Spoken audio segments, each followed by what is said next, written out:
Happy happy birthday. Birthday না, father's day. দে পাপা। Father's father's day পাপা।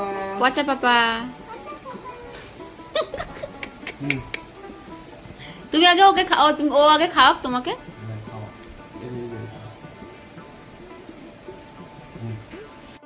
এই সুন্দর মুহূর্তগুলো তোমাদের সাথে শেয়ার না করে পারলাম না।